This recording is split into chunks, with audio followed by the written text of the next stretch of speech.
దేశంలో మోదీ సర్కార్ గద్దెనెక్కినప్పటి నుంచి ప్రజాస్వామ్య పార్లమెంటరీ విలువలు సాంప్రదాయాలపై దాడి చేస్తూ వస్తుందని, తాజాగా పార్లమెంటరీ ప్రజాస్వామ్యానికి ఆదర్శంగా ఉన్న దేశంలో ప్రజాస్వామ్య సాంప్రదాయానికి మోదీ సర్కార్ పాత్ర వేసిందని, సాధారణంగా భారతదేశాన్ని ఎవరు సందర్శించినా ప్రతిపక్ష నేత సమావేశం నిర్వహించే సాంప్రదాయం ఉంది. మన్మోహన్ సింగ్ ప్రభుత్వం వరకు కూడా ఇలాగే జరిగింది. ఇతర దేశాల అధ్యక్షులతో నేతలతో ప్రతిపక్ష నేతలు భేటీలు జరగడం సర్వసాధారణం. ఇతర దేశాల నేతలు భారతదేశంలో పర్యటించినప్పుడు, అలాగే ప్రతిపక్ష నేతలు ఇతర దేశాల్లో పర్యటించినప్పుడు ఆయా దేశాల నేతలతో ప్రతిపక్ష నేత భేటీ అవుతుంటారు. అంతేకాకుండా అది ఎప్పటి నుంచో వస్తున్న ప్రజాస్వామ్య సాంప్రదాయం. ఇప్పుడు మోదీ ప్రభుత్వం మాత్రం ప్రతిపక్ష నేతలను కలపవద్దని ఇతర దేశాల నేతలకు, ప్రముఖులకు చెప్పింది అని లోక్సభ ప్రతిపక్ష నేత రాహుల్ గాంధీ అన్నారు. ఈ సందర్భంగా ఆయన మాట్లాడుతూ, సాధారణంగా విదేశాల నుంచి వచ్చే ఎవరైనా ప్రతిపక్ష నాయకుడిని కలవడం ఒక సాంప్రదాయం.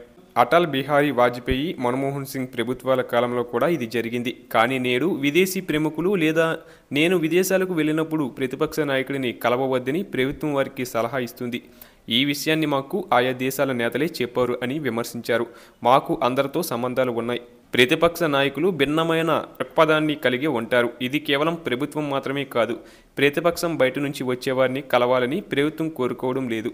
మోదీ విదేశాంగ మంత్రిత్వ శాఖ ఈ నియమాన్ని పాటించవు.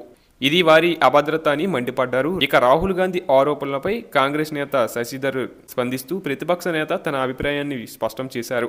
ప్రభుత్వం స్పందించాలని నేను భావిస్తున్నాను అని అన్నారు. ప్రజాస్వామ్యంలో దేశాన్ని సందర్శించే ప్రముఖులు అందరినీ కలవడం మంచిది. ఇది ఒక ముఖ్యమైన సందర్శన అని నేను భావిస్తున్నాను. రష్యా, చైనా, అమెరికాలతో మన దేశం అనేక ముఖ్యమైన ద్వైపాక్షిక సంబంధాలను కొనసాగించాల్సిన అవసరం ఉంది.